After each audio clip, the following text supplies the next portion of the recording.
que c'est finalement extrêmement simple de savoir si nous faisons partie ou non du corps du Christ. Si Dieu le veut, bien entendu, vous comprendrez mon propos. Car c'est finalement à Dieu que revient la décision de faire en sorte que vous compreniez tout cela. Et je ne suis ici qu'un outil utilisé par Dieu pour que la vérité vous soit enfin exposée et que vous puissiez, en croyant, rejoindre le corps du Christ comme cela a été prévu dès le commencement. Donc l'évangile du salut donné à Paul par notre Seigneur Jésus-Christ, il est très simple. Mais le problème, c'est que la religion via Satan a compliqué les choses à l'extrême. Gardons en effet à l'esprit que Dieu n'est pas un Dieu de confusion, mais de vérité. En effet, il suffit que nous commencions à parler à quiconque, et même à beaucoup de chrétiens. Il suffit donc que nous parlions de justification par la grâce de Dieu à travers la foi, dont Dieu nous a gratifiés, ou bien de ce qui en est presque la conséquence logique, à savoir du salut universel. Et les gens vont alors nous répondre: oh là là là là, mais qu'est-ce que c'est compliqué ce que tu racontes, c'est tellement compliqué, et ils vont finalement, assez rapidement, arrêter de vous écouter et passer à autre chose. Et pourtant, à y bien réfléchir, on ne parle pas de choses très compliquées ici. On ne parle pas par exemple de comparer les deux évangiles.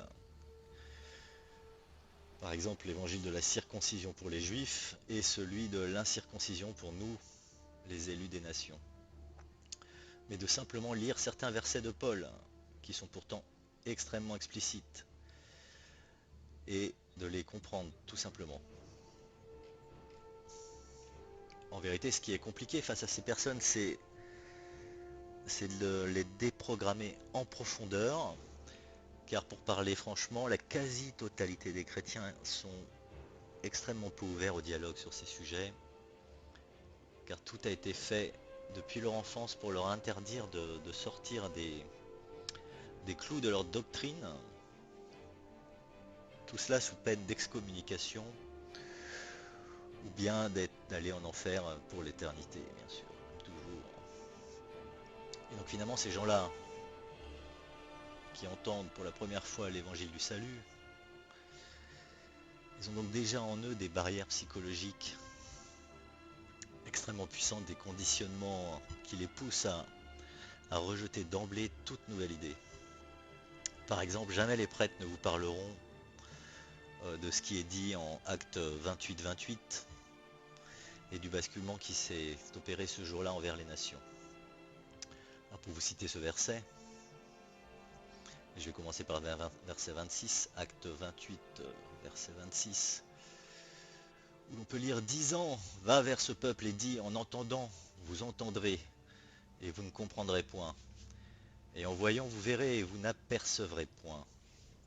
Car le cœur de ce peuple s'est épaissi, et ils ont ouï, dur de leurs oreilles, et ils ont fermé leurs yeux, de peur qu'ils ne voient des yeux, et qu'ils n'entendent des oreilles, et qu'ils ne comprennent du cœur, et qu'ils ne se convertissent, et que je ne les guérisse.